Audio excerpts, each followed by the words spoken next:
Okay. I want to make this full screen. Okay. We are going to read Zleteh the Goat. This is pretty awesome. I love the units that we have this year because they're all about animals, right?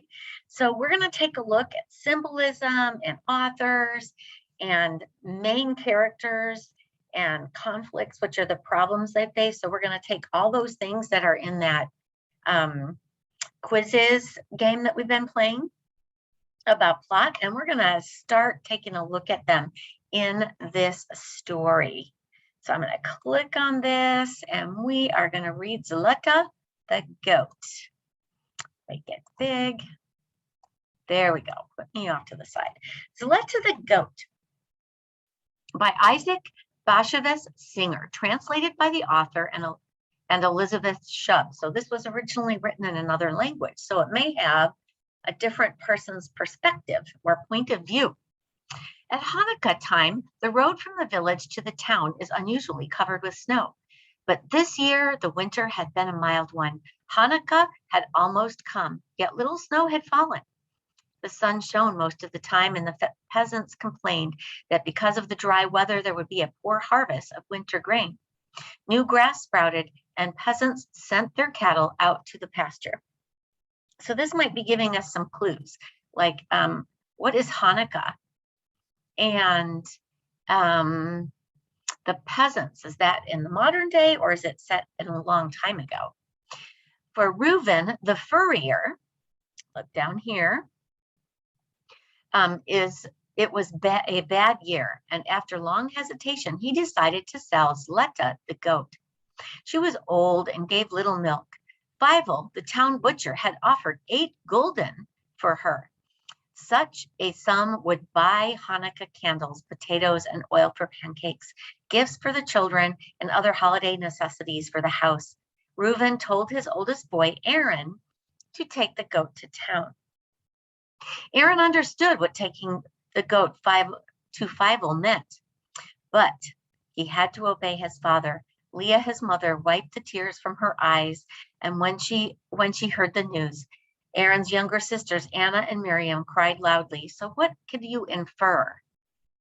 Does the family like the goat? Aaron's younger sisters, Anna and Miriam, cried loudly. Aaron put on his quilted jacket and cap with the earmuffs and bound a rope around Zleteh's neck and took along 2 slices of bread and cheese to eat on the road. Aaron was supposed to deliver the goat by evening. He spent the night at the butcher's and then return the next day with the money.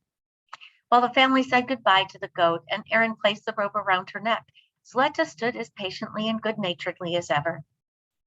She licked Reuven's hand. She shook her small white beard.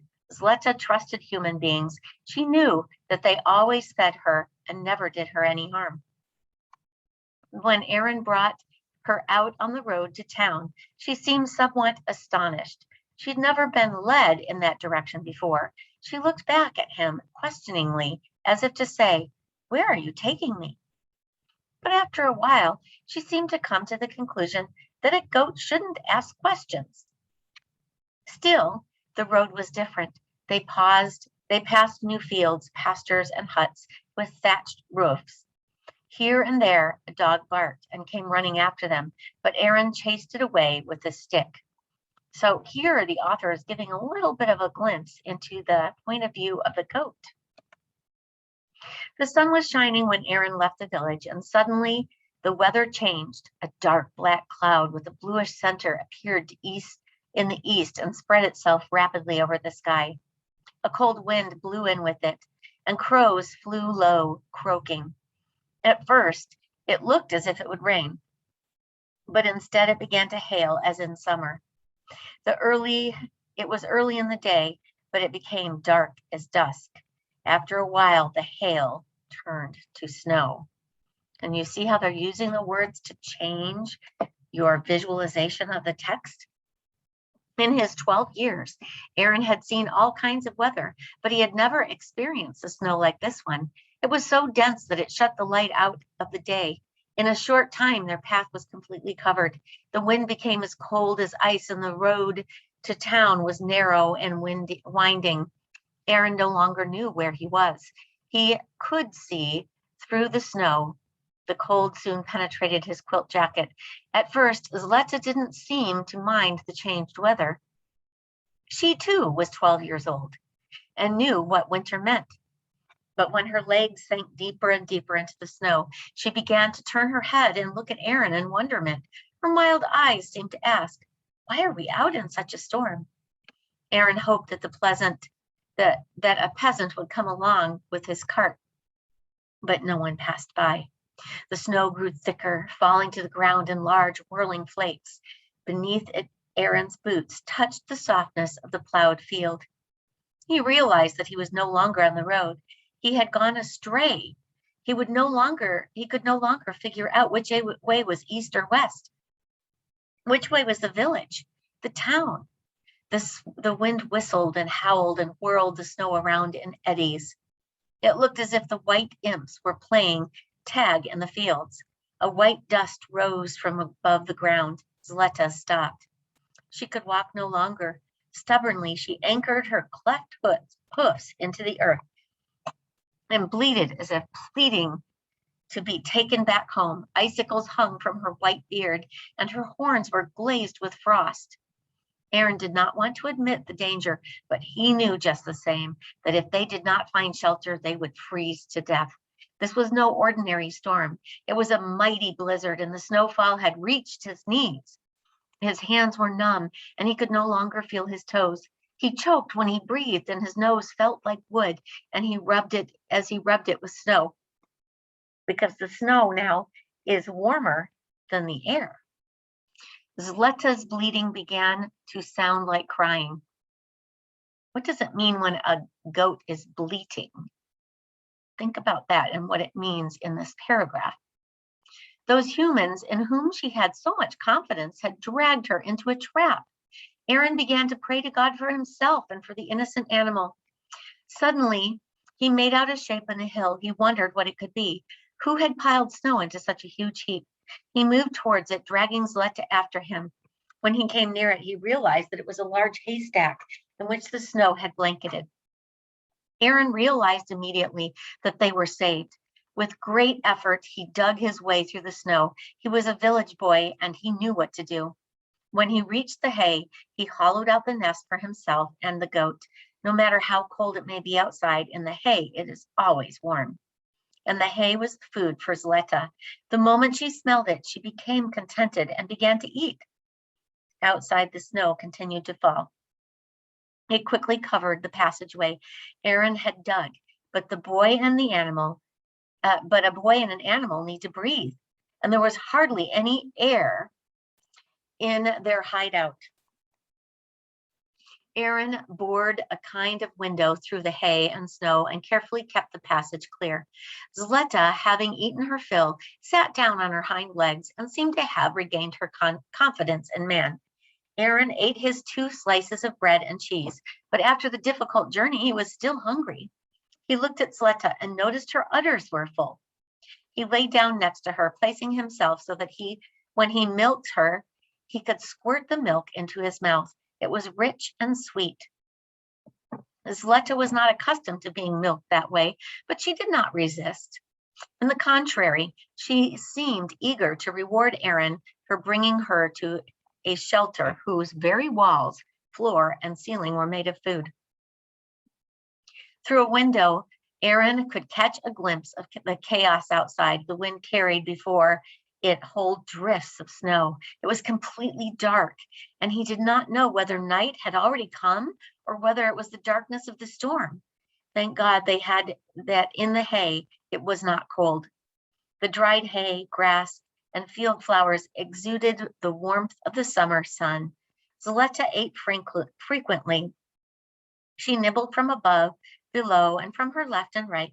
Her body gave forth an animal warmth, and Aaron cuddled up to her. He had always loved Zleteh, but now she was like a sister. He was alone, cut off from his family, and he wanted to talk. He began to talk to Zleteh. Zleteh, what do you think about what has happened to us? He asked. Zleteh answered.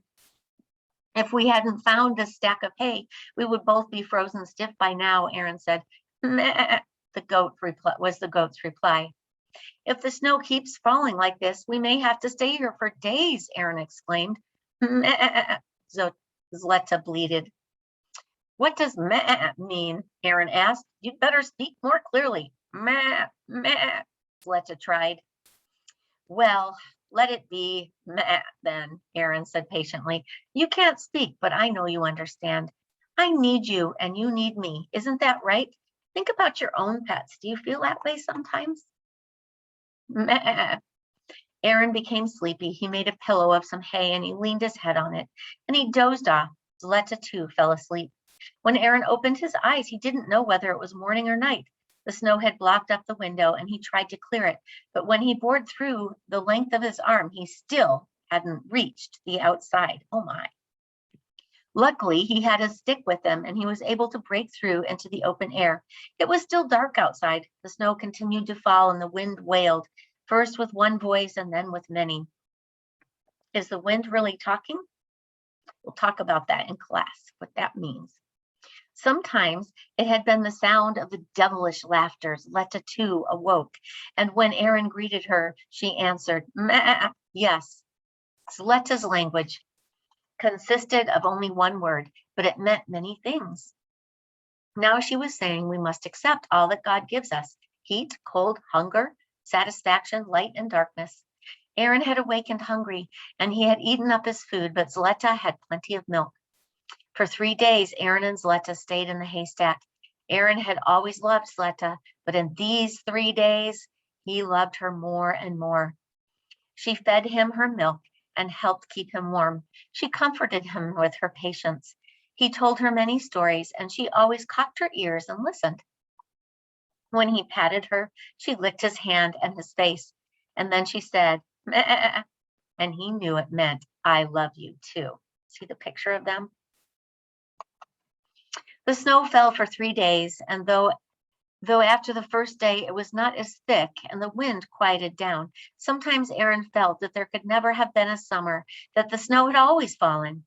And ever since he could remember, he and Aaron had a father, mother, or sisters. Aaron, never had a father, mother, or sisters. He was a snow child, born in the snow, and so was Zleteh. It was so quiet in the hay that his ears rang in the stillness. Aaron and Zleteh slept all night and a good part of the day. As for Aaron's dreams, they were all about the warm weather. He dreamt of the green fields and trees covered with blossoms, clear brooks, and singing birds. By the 3rd day, the snow had stopped, but Aaron did not dare to find his way home in the darkness. The sky became clear and the moon shone, casting silvery nets on the snow. Aaron dug his way out, and he looked at the world. It was all white, quiet, dreaming dreams of heavenly splendor. The stars were large and close. The moon swam in the sky as in the sea. On the morning of the 4th day, Aaron heard the ringing of sleigh bells. The haystack was not far from the road. The peasant who drove the sleigh pointed out the way to him, not to the town and Fievel the butcher, but home to the village. Aaron had decided in the haystack that he would never part with Zleteh. Aaron's family and the neighbors had searched for the boy and the goat, but had found no trace of them during the storm. They feared that they were lost. Aaron's mother and sisters cried for him, and his father remained silent and gloomy.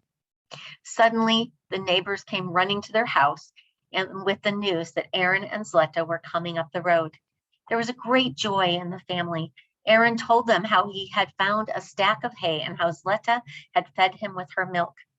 Aaron's sisters kissed and hugged Zleteh and gave her a special treat and chopped carrots and potato peels, which Zleteh gobbled up hungrily.